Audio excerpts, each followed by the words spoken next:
Election campaign के दौरान मैं G7 में आई थी, तो मैंने खुदा के घर में ये वादा किया था कि मैं इस ग्राउंड को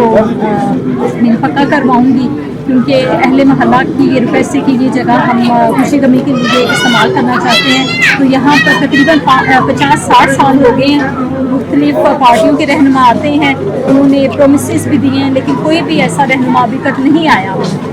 जो अपना वादा पूरा कर सके। इसके लिए सारा इज़्ज़त जलाल खुदावंद के नाम को मैं देती हूँ, और मैं अपने तमाम सपोर्टर्स का शुक्रिया अदा करना चाहूँगी कि अगर वो ना होते तो मैं इस जगह पर शायद ना ये मेरी नज़र में आगे चला। इलेक्शन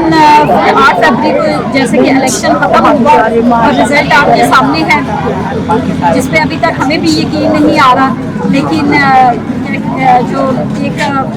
खिदमत हल्क है वो मेरा एक पैशन था, बचपन से ही पैशन था, जिसको हमने एक रहनुमा की सूरत में मैं लेकर चली इसको। तो मुझे ये खुशी है।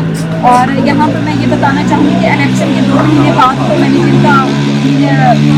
जिन्होंने इलेक्शन के दौरान मेरी थोड़ी सी फाइनेंशियली मुझे सपोर्ट की, मैंने उनको खुदावंद के फजल से पहले मैंने अपना कर्ज कह लें मैंने उतारा, और मुझे उम्मीद है कि आने वाले जो महीने हैं, आने वाले वक्त में जो मुख्तलिफ सेक्टर्स में हमने प्रोमिस किए हैं वो भी खुदावंद के फजल से हम पूरे करेंगे।